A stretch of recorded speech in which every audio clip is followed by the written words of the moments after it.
Well, we're just getting some breaking news here, actually. The Finance Ministry has just made an announcement that remember there were 34% tariffs on all US goods coming into China. That's now been increased to 84%.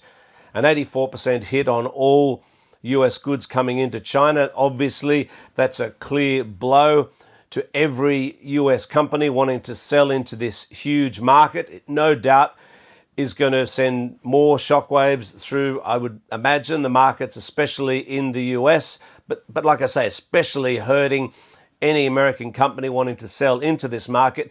There may well be other measures. The other thing that was mentioned in that statement is that Beijing is taking the Trump administration to the WTO. We sort of knew that before, though, the World Trade Organization. But there may be more measures to come. That's just been flashed right now, as I say.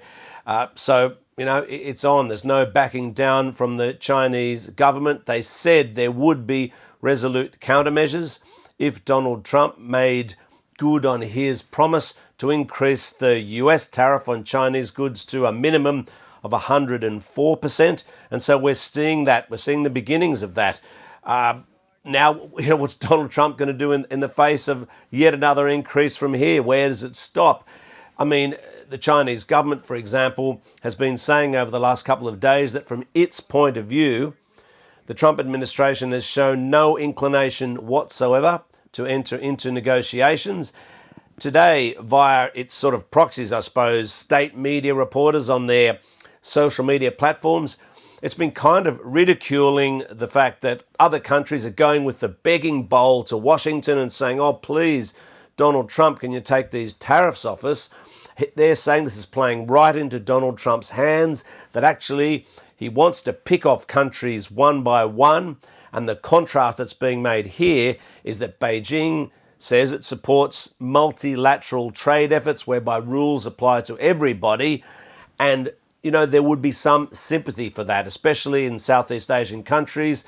Developing countries like Laos, Cambodia, Vietnam, they've been hit very hard by tariffs from the US. And funnily enough, in a meeting today, Xi Jinping said that China has to increase its trade with, guess where, its neighboring countries, those very same countries.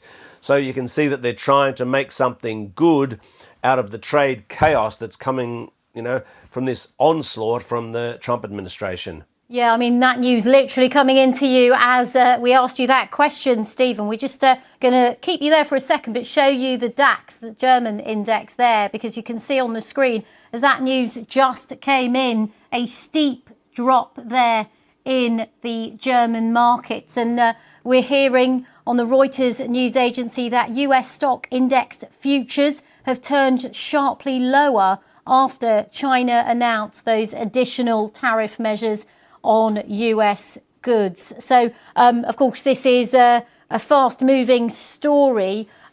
Stephen, just to remind our viewers really of the scale of this, how important is US-China trade? So much of what people use in both countries comes from the other. Yeah, I mean, it's absolutely enormous. And you can imagine why such an announcement would, end up in causing such huge drop-offs in stocks, even in other countries, because you've got the global superpowers at each other's throats, enormous volumes of trade from one country to another. And remember, they're both building things with components that come from each other's countries. And so if you're putting a tariff on one country, you're also hurting your own manufacturing. So, all these American companies, Donald Trump says, no worries, people are just going to buy American. Well, those cars and what have you, they're still using widgets that are possibly coming out of China. They've got to pay more for that now, the car producers. And so this is why the ripples are being felt all over the world, and it's why the shock of yet another announcement from China, responding yet again to more tariffs from Donald Trump, would be causing so much angst, especially when it comes to analysts, economists. They're saying this is all disastrous for the global economy. Yeah, Stephen, we're still getting more information from China's Commerce Ministry, and I appreciate you've been talking to me, so you've been unable to see this, but I'm just going to read out what we've got in front of us. It says that the Commerce Ministry has added 6 US entities to the unreliable entity list, and also says the Commerce Ministry has added 12 US entities to the export control list. Of course, I appreciate I'm just throwing this at you now, but if there's anything you can read into that. Well, this is what happened last time. You know, this is the combination of last time that 34% was whacked on all US goods. There was also an extra bunch of companies added to this unreliable trading list. Now, normally that's someone who is either doing some sort of trade that involves Taiwan or Hong Kong or something that's upset Beijing. And so they're using that as an excuse to whack these companies onto those lists, and basically that blocks you from trading here, and it could see the people involved in that being sanctioned by Beijing if they try to do some sort of trading with China.